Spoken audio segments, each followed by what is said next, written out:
Muy buenas tardes a todos. Hoy damos inicio a la segunda sesión del módulo 35 del ciclo de seminarios ¿Qué sabemos sobre el cambio climático en México?, coordinado por el Programa de Investigación en Cambio Climático. Bueno, esta sesión del módulo 35 está dedicada a investigación del Instituto de Investigaciones Históricas para hablar sobre el cambio climático en México y su historia. Bueno, el día de hoy presenta el doctor Sergio Miranda Pacheco, una ponencia muy interesante titulada Desecación, Urbanización y Cambio Climático en el Valle de México. Te daré lectura a su semblanza, doctor. Le recuerdo que pues son 45 minutos de charla, 15 de preguntas que pues nos pueden ir dejando aquí en el chat de Zoom y también en la transmisión en Facebook. Y pues bueno, el doctor Sergio Miranda Pacheco es doctor en Historia por el Colegio de México e investigador titularse del Instituto de Investigaciones Históricas de la UNAM. Imparte el curso de Geografía e Historia a nivel licenciatura y el seminario Poder, Espacio y Medio Ambiente en el posgrado de la Facultad de Filosofía y Letras de la UNAM. Sus líneas de investigación son la historia urbana y ambiental de la Ciudad de México.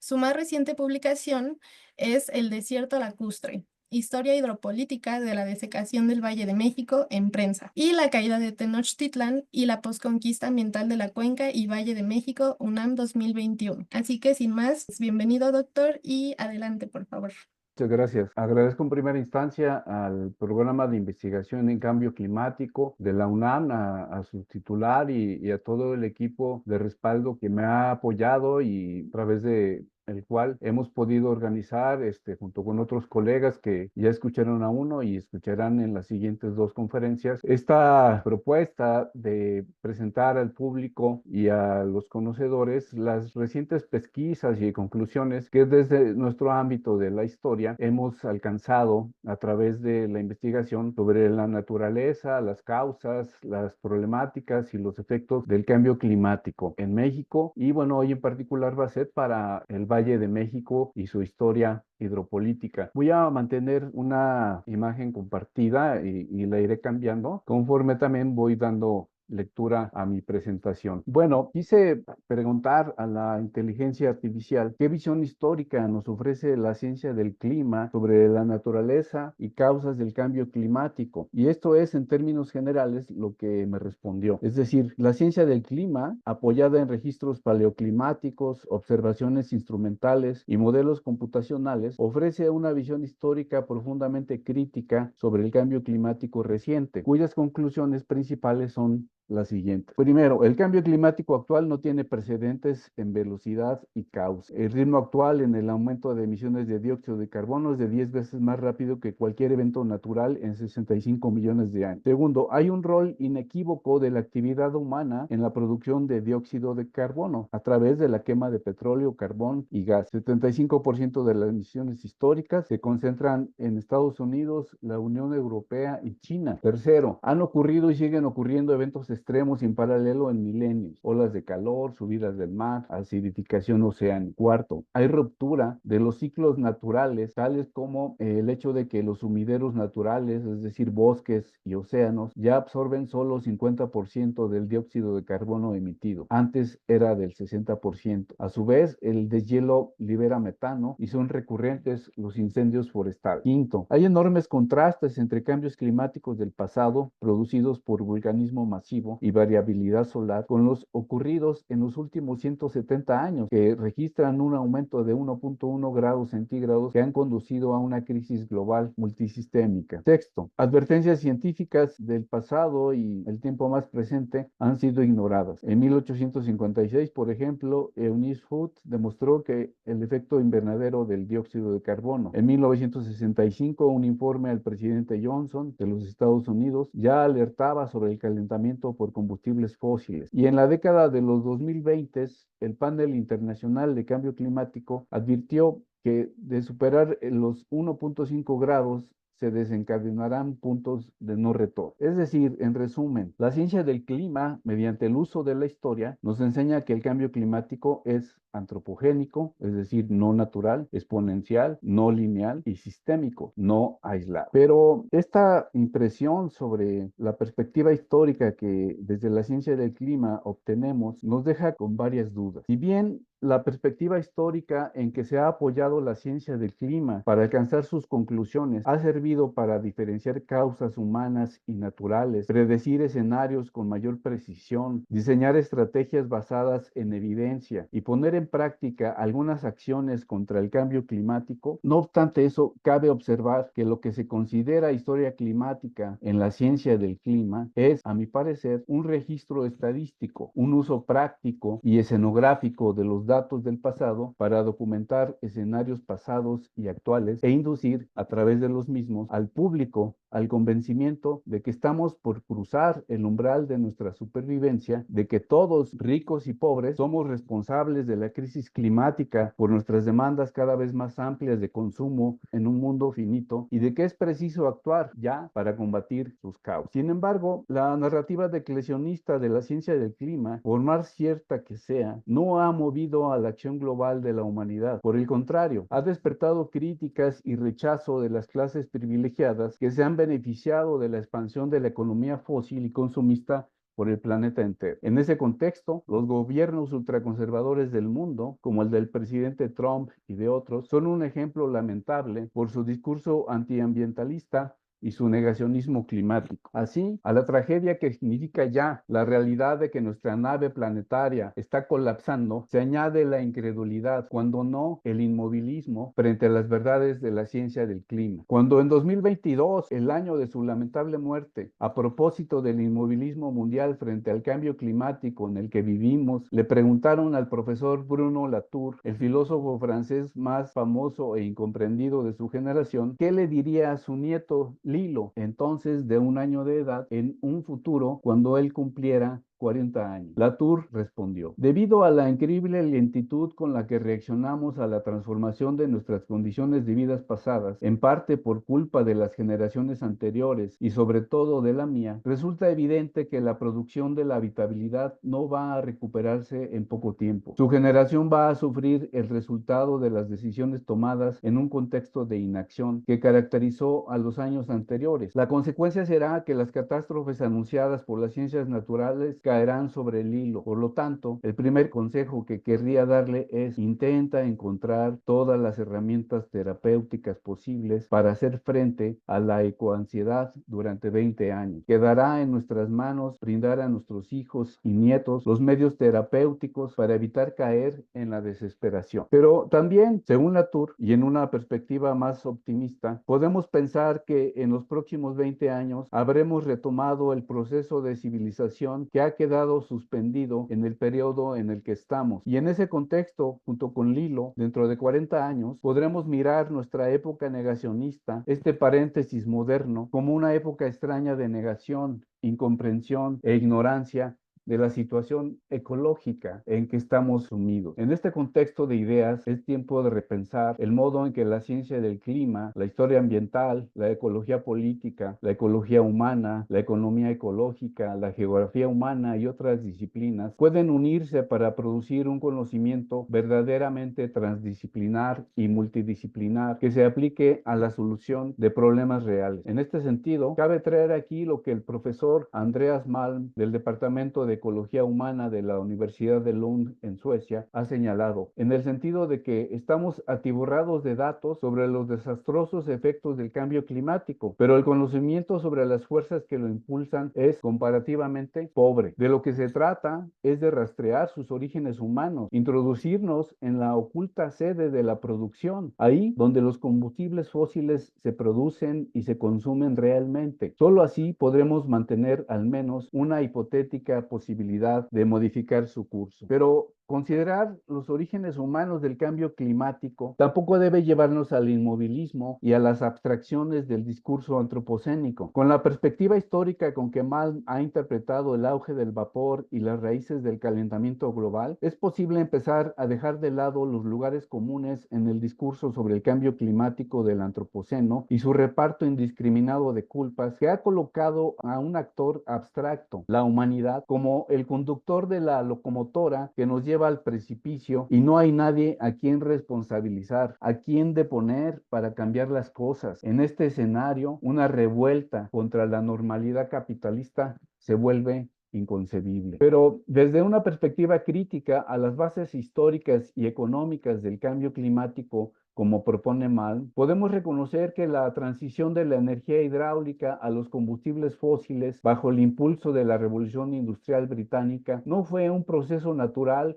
o técnicamente necesario, sino una decisión de clase de los capitalistas textiles que entonces adoptaron el vapor para controlar a los trabajadores, pues las fábricas de vapor podían ubicarse lejos de los ríos, rompiendo la autonomía laboral. En cambio, el carbón primero y luego el petróleo permitieron centralizar la producción en manos de la burguesía y acelerar la explotación laboral. El vapor no triunfó porque fuera más eficiente, sino porque daba a los capitalistas el control sobre el tiempo y el espacio de la producción. Desde esta perspectiva, es posible pensar en otro escenario, uno que deje de medir el dióxido de carbono como resultado de un exceso antropogénico y lo enfoque como un subproducto no deseado, pero inevitable, de la quema de combustibles fósiles, esencial para la acumulación capitalista que trata a la atmósfera como un vertedero gratuito para externalizar sus costos ecológicos. Si se reinterpreta así, dice Malm, el dióxido de carbono viene a ser un residuo del poder, el más peligroso de la historia, porque su almacenamiento, la atmósfera, está colapsado y de ello nadie quiere hacerse responsable, empezando por los países ricos que imponen al resto del planeta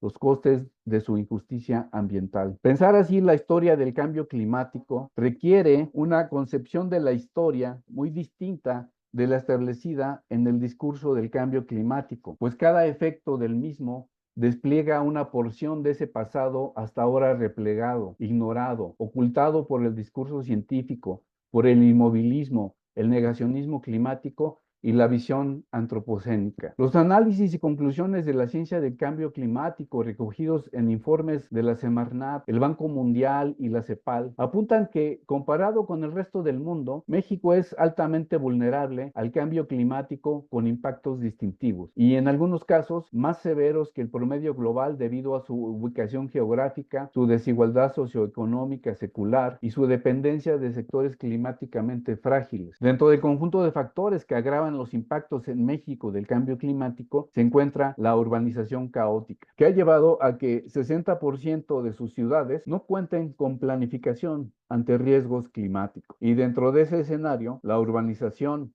y la desecación histórica del Valle de México, tema central de esta conferencia, han sido y son factores críticos que amplifican los impactos del cambio climático en la región, generando una crisis socioambiental única, pues los efectos del cambio climático, sumados a los de la urbanización y a los de la desecación histórica de sus lagos, han generado una sinergia peligrosa. Hoy día, el Valle de México constituye una de las regiones más pobladas y urbanizadas del país, la que contribuye con mayor emisión de gases de efecto invernadero a nivel nacional, así como también una de las que vive con mayor intensidad las consecuencias del cambio climático, aumento de temperaturas. Tan solo entre 1950 y 2010, la temperatura media se incrementó 2 grados centígrados. Contaminación del aire agravada. En 2023 tuvimos 6 contingencias ambientales,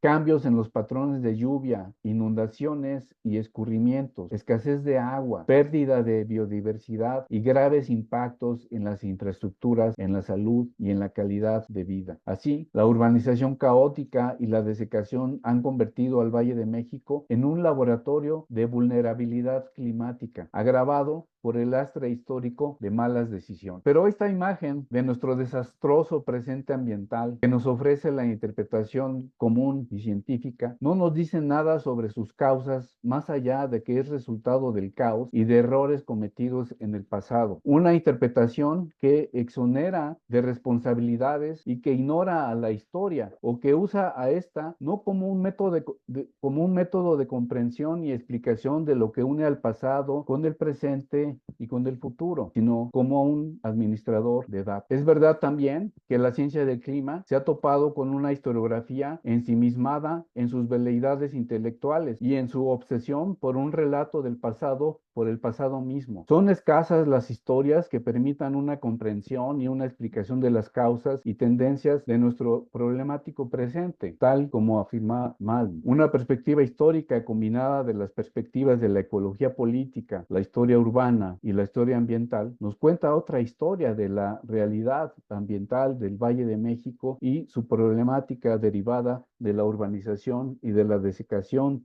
de su pasado lacustre. Una historia muy diferente y que permite salir de las interpretaciones ahistóricas, abstractas y declaracionistas dominantes en la historiografía, en la opinión pública y en la ciencia del clima. Desde esta perspectiva, la urbanización caótica y la desecación no fueron resultado del azar o de errores en la toma de decisiones en el pasado, sino de la desigualdad económica, política, jurídica, social, ambiental, que se esparció a lo largo de los siglos y que permeó las instituciones, leyes, prácticas, representaciones e imaginarios, creencias y otras improntas de la vida social marcadas por la condición de raza, clase, género, sexo, edad, actividad y otras condiciones. Es desde esta perspectiva que quiero resumir aquí los hallazgos de lo que he denominado una historia hidropolítica de la dedicación del Valle de México, una historia que ofrece varias tesis y argumentos para demostrar que la desecación de los lagos del Valle de México no fue resultado de un error en la valoración de sus efectos socioambientales, ni tampoco resultado sin más de una solución técnica equivocada con la que se buscó mediante el desagüe de sus lagos frenar las inundaciones y los daños materiales y a la salud producido por un ambiente lacustre naturalmente adverso e insano, sino resultado de decisiones políticas, económicas y científicas que buscaron a lo largo de los siglos transformar el paisaje para favorecer la urbanización, la agricultura y el comercio, que ignoraron las advertencias de la propia ciencia sobre el desequilibrio ecológico que a la larga traería la desecación de los lagos, así como los impactos severos que tenía ya y tendrían en el futuro sobre el modo de vida lacustre que durante generaciones habían construido las comunidades indígenas y campesinas del valle. Así, la urbanización y la desecación del Valle de México a través de las infraestructuras del desagüe fue y ha sido, a lo largo de los siglos, el instrumento de colonización ambiental, primero del medio indígena humano y natural, que siguió a la conquista militar del valle por los españoles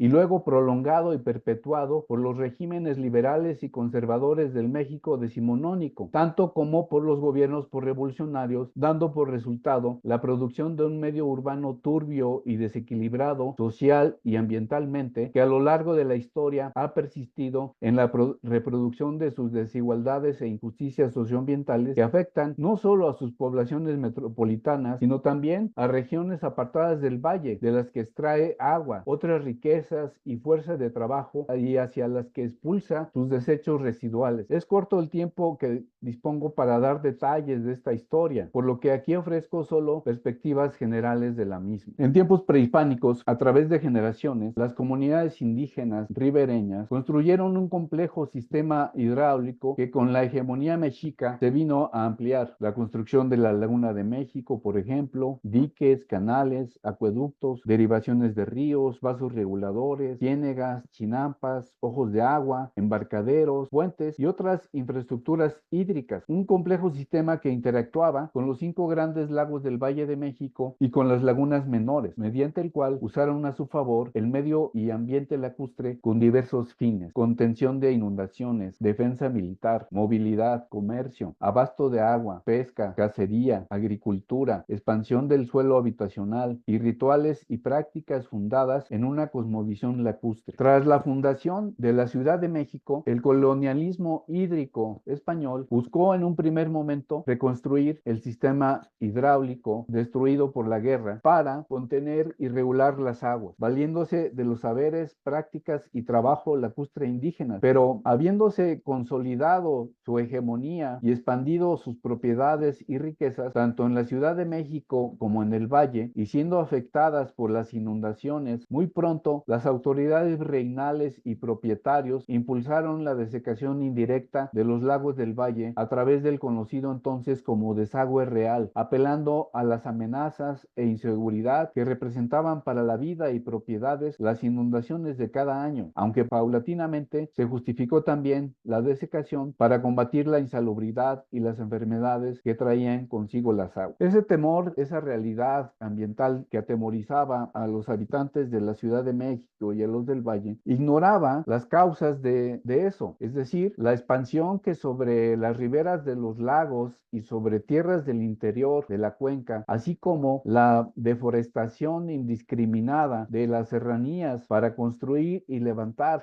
viviendas, ranchos, haciendas o expandir los campos agrícolas. De tal manera que ignorando eso y su dimensión regional, el proyecto de desagüe del Valle de México iniciado por el régimen colonial fue uno que ignoró voces críticas como las del ingeniero holandés Adrian Boot muy temprana en el siglo XVI y del sabio José Antonio de Alzate ya en el siglo XVIII, que advirtieron de lo perjudicial de los efectos del desagüe, no solo para el ambiente, sino también para los pobladores del valle. Pero los cálculos agrícolas y mercantiles se impusieron en el criterio y decisión de las autoridades por encima del modo de vida lacustre de las comunidades indígenas ribereñas que dependían de los recursos que obtenían de los lagos. La profesora Eva Candiani, en su magistral estudio Dreaming the Land Dry, ha demostrado cómo durante el periodo colonial el proyecto del desagüe real estuvo vinculado a los proyectos de desecación que acompañaban la expansión agrícola y urbana de la Ciudad de México y del Valle. Y mostró también en esa investigación las bases políticas colonizadoras e imperialistas que motivaban ese proyecto. Así, a finales del siglo XVIII, los efectos articulados y seculares de la agencia natural del poblamiento humano y del desagüe colonial hicieron lucir al Valle de México como una planicie desecada y tequesquitosa que se expandiría en el siguiente siglo. A la par que la llegada de las lluvias volvía a inundar la ciudad en varias ocasiones, convirtiendo sus alrededores en pantanos temporales que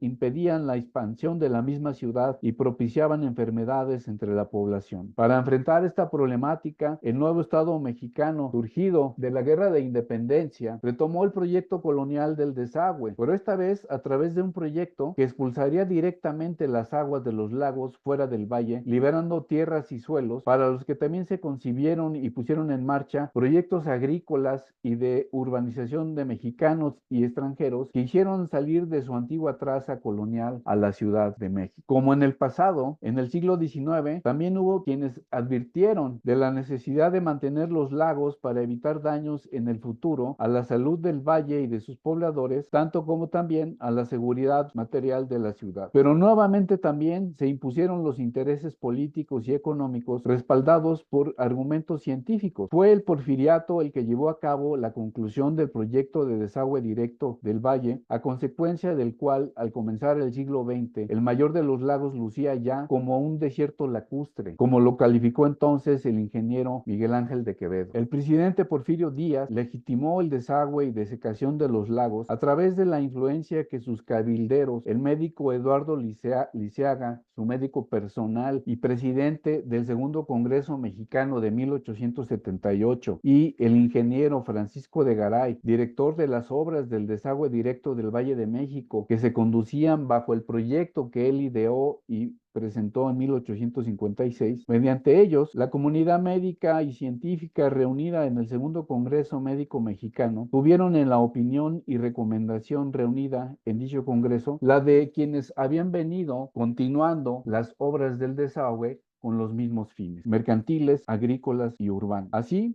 dicho congreso concluyó que los lagos eran un peligro y una amenaza a la seguridad y salud de la población del valle, por lo que recomendaban continuar con las obras de desecación emprendidas desde gobiernos anteriores. Apenas fue aprobada la desecación por la comunidad científica reunida en ese congreso, a pesar de las voces en contra dentro de la misma, y se desplegó una propaganda científica y en la prensa en favor de la desecación, a la par par que inversionistas inmobiliarios comenzaron a apropiarse de los terrenos que se desecarían en el Distrito Federal para proponer los fraccionamientos de las que vendrían a ser las joyas urbanas del Porfiriato, la Colonia Americana, después San Rafael, la Juárez, la Cuauhtémoc, la Roma, la Condesa y otras, mientras que también los recursos naturales de los lagos, principalmente del lago de Texcoco, eran también proyectados a una explotación comercial no solo nacional, sino internacional. Entre los más destacados de esos elementos mercantilizados de la naturaleza figuraban en proyectos de la década de los 80s y de los 90s las sales y las plumas de la millonaria cantidad de aves que migraban a los lagos cada año y de las que se hicieron cálculos para venderlos a fábricas de almohadas en Europa y los Estados Unidos. En el siglo XX, la sobrepoblación del Valle y de la Ciudad de México, impulsadas por la urbanización e industrialización de la economía, hicieron obsoletas las infraestructuras del desagüe porfirista y regresaron las inundaciones, pero esta vez acompañadas de tolvaneras que levantaban los vientos del suelo desecado de los lagos, del hundimiento de la Ciudad de México provocado por la excesiva extracción del agua del subsuelo y, paradójicamente, de la creciente escasez de agua, fenómenos que en su interrelación socioambiental configuraron una crisis hidrológica que buscó ser resuelta nuevamente con el concurso de la ciencia y de la técnica, las cuales llevaron a concebir el Plan Texcoco, así como la ampliación de las infraestructuras del desagüe con las obras del drenaje profundo y su emisor central y las del túnel emisor poniente. No obstante, que también para entonces, dentro de la comunidad científica, se hicieron diagnósticos que pugnaron, sin suerte, por adoptar perspectivas planificadas, nacionales, regionales y multidisciplinarias para detener la desecación y enfrentar en un sentido opuesto a esta la grave crisis hidrológica en la que estaba sumergida la vida de la ciudad y de las poblaciones del Valle de México. Asegurada la infraestructura para el desagüe o no, la urbanización continuó su marcha sobre ejidos y tierras desecadas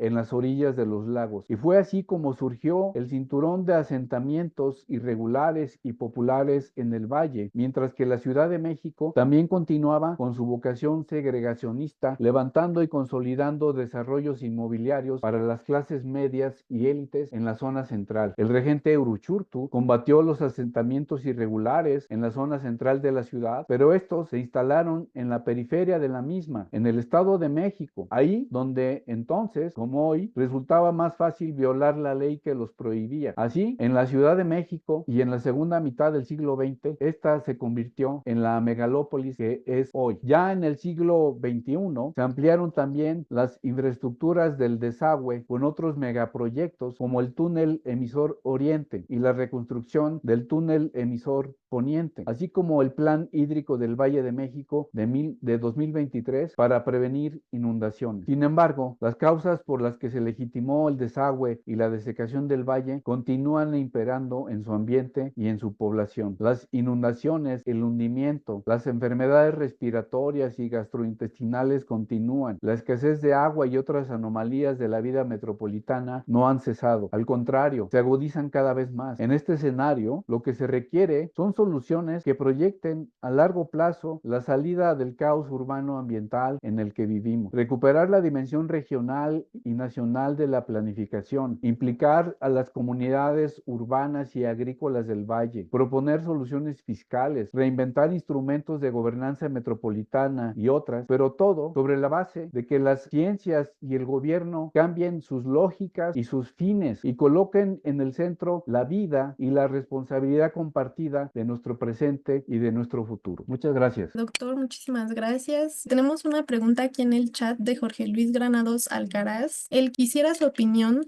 sobre el proyecto impulsado por el expresidente Fox, desarrollado por el arquitecto Teodoro González de León, titulado Vuelta a la Ciudad Lacustre, si es que lo conoce. Sí, cómo no. Bueno, el proyecto del arquitecto Ciudad Lacustre, como el que finalmente terminó por realizarse bajo el gobierno del presidente López Obrador, figuran como esos proyectos que desde una perspectiva urbanística y arquitectónica, ingenieril, soñaban con un restablecimiento y una recuperación del viejo medio lacustre del Valle de México. En su momento no se cumplió, y el que se abrió camino fue el que actualmente está ya operando, aunque con intermitencias, no plenamente, que es el proyecto del Parque Ecológico Lago de Texcoco, propuesto y dirigido por el arquitecto Iñaki Echeverría. Ese proyecto, con antelación, el arquitecto Iñaki lo había propuesto al gobierno del presidente Calderón, pero no fue tomado en cuenta y no se llevó a cabo. Ahora, yo conozco más o menos el proyecto que está en marcha, que ya es una realidad, digamos, y me parece que es un proyecto que no ha recibido el respaldo que requiriera, y que me parece que frente a los que hubo en el pasado es uno más completo y que ha partido de una base más multidisciplinaria en su concepción y en su ejecución. Sin embargo, para su sostenibilidad se requieren de inversiones millonarias, y creo que eso ahorita está en duda o está tambaleante. No conozco a fondo la situación fiscal del proyecto, pero hasta donde yo he podido seguir mediante la información publicada en la prensa, ese es un problema que amenaza la viabilidad y la potencialidad de este proyecto, que en su naturaleza y fin central está restablecer en una medida, no recuperar, porque eso es prácticamente imposible, restablecer en alguna medida el nivel hidrográfico, y con ello recuperar también cierta humedad en el medio ambiente a través de la recuperación de estos cuerpos de agua parcialmente. De la misma manera, es también un proyecto que busca hacer justicia ambiental para las comunidades del Valle de México que rodean esa zona del antiguo vaso del lago de Texcoco, así como también una política hídrica de redistribución de las aguas que todavía permean parcialmente al lago de México entre las comunidades ribereñas. Mucho de este proyecto se llevó a cabo con el concurso de las comunidades campesinas de las distintas poblaciones ribereñas del lago, no sin dificultades, no sin tensiones, no sin enfrentamientos, pero eso es parte de los instrumentos de gobernanza hidrológica y ambiental que requerimos inventar, reinventar, a fin de poder encontrar un medio más sostenible de vida en nuestra ciudad y en la zona metropolitana y ahora megalopolitana del Valle de México. Doctor, y agregando a esta pregunta, en algún momento usted mencionaba que teníamos una cosmovisión lacustre, o bueno, en el Valle de México, ¿no? Se tenía esa cosmovisión. ¿Usted con esto que comentaba ve posible en algún futuro recuperar o restablecer, como bien lo menciona? ¿Es necesario restablecerla o es una cosmovisión que va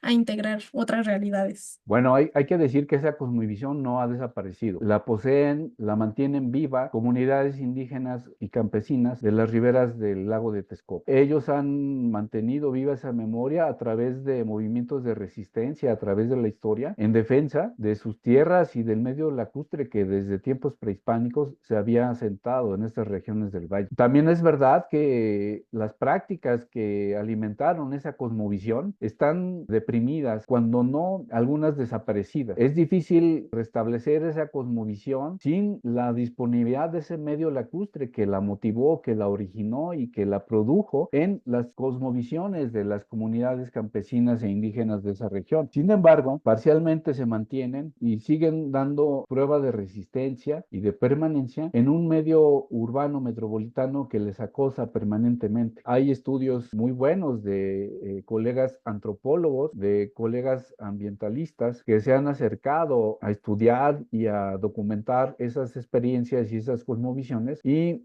sería bueno asomarse a ellas. Están disponibles en videos en YouTube. Uno de los movimientos de esta cosmovisión es En Defensa de la Cuenca, un colectivo que reúne a campesinos, a ejidatarios y a los habitantes de esta región, que han buscado dar conocimiento y poner en circulación de la población del valle el valor y las perspectivas de estas formas de vida casi desaparecidas. Muchas gracias. Por acá, Diego Antonio Antonio Franco nos pregunta, ¿cómo se conecta la desecación de los lagos con los mercados de tierras formales e informales? ¿Hubo proyectos o presiones de agentes privados con intereses económicos ligados a la tierra desecada? Bueno, en mi investigación yo he podido documentar los que surgieron en el siglo XIX. Respecto a los del siglo XX, pues no tengo una documentación firme sobre eso, pero algunos datos indirectos que apuntan a la continuidad de esos proyectos inmobiliarios sobre las tierras desecadas del valle. ¿Cómo se conecta la desecación con estas tierras? Bueno, y me dejan mostrarles una imagen que ilustra esta relación. Bueno, Listo. vean ustedes, esta es una imagen que tuvo una primera producción en 1890 y ya la definitiva en 1906. Esta imagen era una publicidad que acompañaba a esta compañía fraccionadora de terrenos urbanos de la colonia Roma Sur. Y bueno, lo que nos muestra esta imagen es una imagen, digamos que idílica, equilibrio entre la ciudad y sus cuerpos de agua. No sé si alcancen a ver cómo corren todavía en ellos. Yo lo estoy tratando de apuntar con el ratón. Hay presencia todavía de algunos de los ríos, algunos de los canales que atravesaban esta zona central del valle de la Ciudad de México para ir a derramarse en el lago de Texcoco. Hay que decir también que estos ríos no eran ríos caudalosos, eran ríos o escurrimientos temporales. Es importante retener eso porque pervive también, y esta idealización que hemos hecho del pasado lacustre y ambiental de la ciudad, pues ha llevado a muchos a difundir la idea de que pues teníamos ríos y estos se acabaron por malas decisiones, por errores, por tonterías. No eran ríos caudalosos, eran escurrimientos de las serranías del poniente, y muchos de esos escurrimientos y esas canalizaciones fueron hechas por las comunidades indígenas y posteriormente mantenidas durante la colonia y después. Esta imagen nos muestra entonces el proyecto que había detrás de la desecación de los lagos del Valle de México. Alguien podría pensar, bueno, pero si esta ciudad está lejos del lago,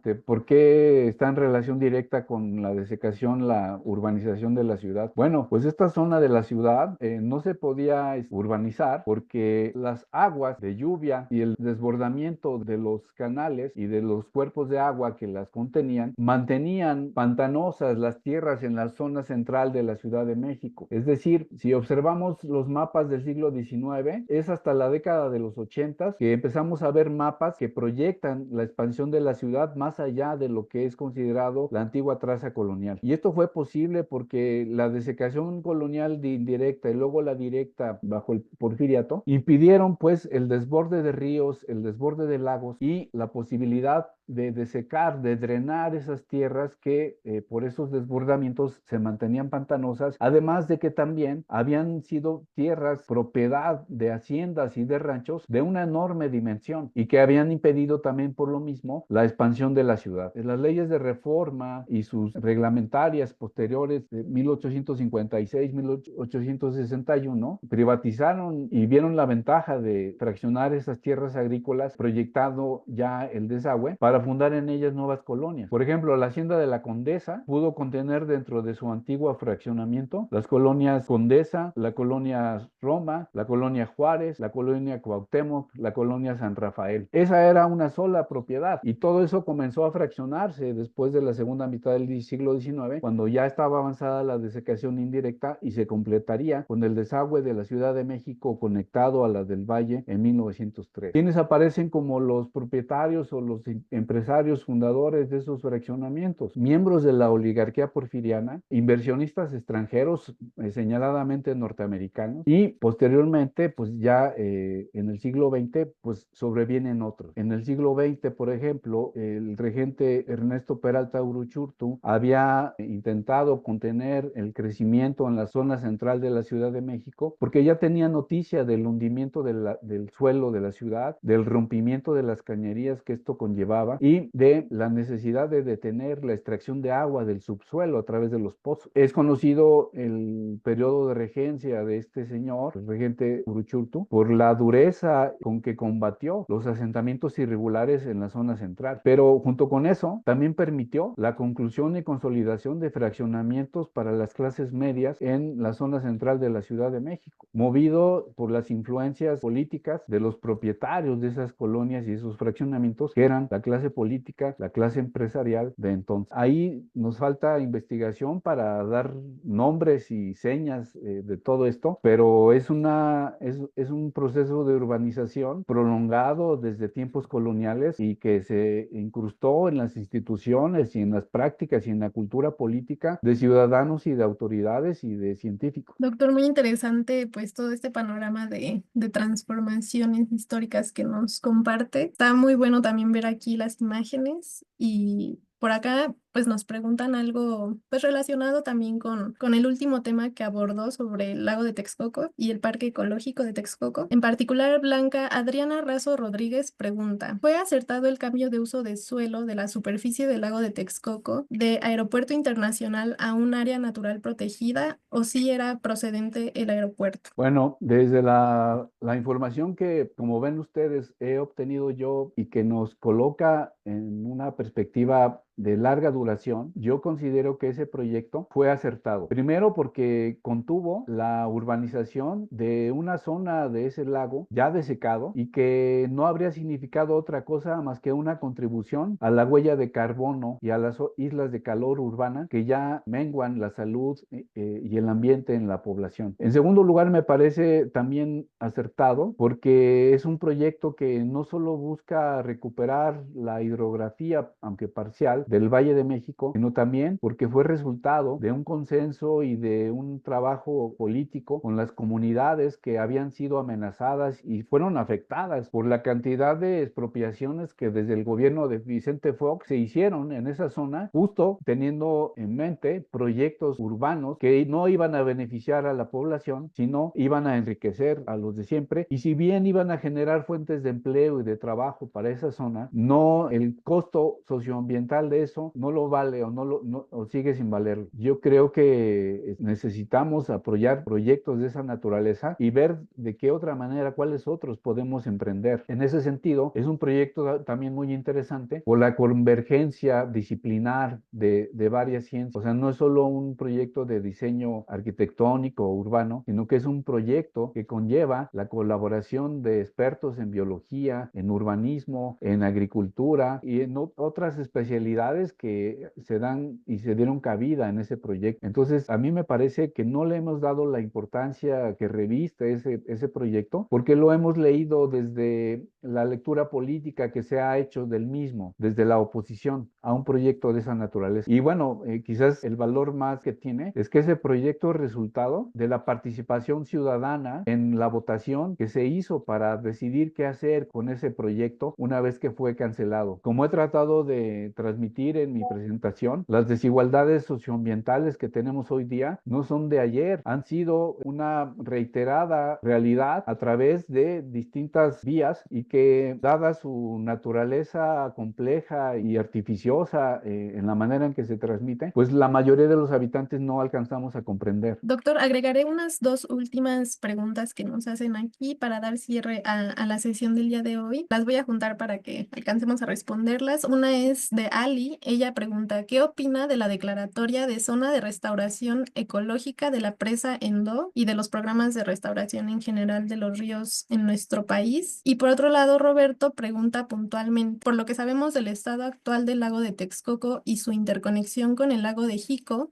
el suelo de conservación de Tláhuac y Xochimilco, además de los humedales artificiales construidos en San Luis o en La Brecha, ¿es posible pensar que representa la estrategia de adaptación metropolitana al cambio climático más efectiva? Bien, esta declaratoria de la presa de Endod y sus afluentes y su vaso, pues me parece que se había tardado. Si bien no va a resolver los graves problemas socioambientales que hay en la zona, como tampoco esta declaratoria también que se ha hecho del lago de Jico y de Xochimilco y de Tláhuac como zonas de conservación y de patrimonio. Ese es un primer paso, no va a resolver en lo inmediato los problemas ya graves que tienen ambas regiones del valle, pero su aparición en el contexto de crisis climática en la que vivimos y como he señalado particularmente aquí en el Valle de México, me parecen iniciativas que deben ser seguidas y respaldadas con otras, resultado de una participación social. Y esto conlleva lo que yo decía al final de mi charla, conlleva idear, inventar instrumentos de gobernanza metropolitana que hagan partícipes no solo a los habitantes afectados por esas desecaciones y esos proyectos hidrológicos, sino también al conjunto de la ciudadanía de la ciudad y del valle, porque es un patrimonio, nos beneficia a todos o nos perjudica a todos su desaparición, su depredación y su precarización. En ese sentido, yo creo que estamos empezando a dar pasos chiquitos, pero que a la vista de la inmovilidad histórica que hemos tenido por siglos, hablan de la concientización y del valor que la ciudadanía comienza a darle a su medio ambiente y a su patrimonio natural. Y son desde luego proyectos e iniciativas que debemos estar alertas y también idear la manera de fiscalizarlo y de hacer que se cumplan y extenderlos y ampliar sus beneficios, porque de otra manera también se volverán banderas políticas de individuos y de partidos políticos que con suma facilidad utilizan al medio ambiente y cualquier otra demanda social para sus fines propios y personales. Doctor, pues muchísimas gracias. Ha sido muy, muy interesante escucharlo y ver todas las imágenes que nos ha compartido. Por aquí justamente le agradecen por eso, por las imágenes, por su ponencia. Muchas gracias a quienes nos acompañaron. Ahorita vamos a dar unos anuncios de nuestros próximos eventos.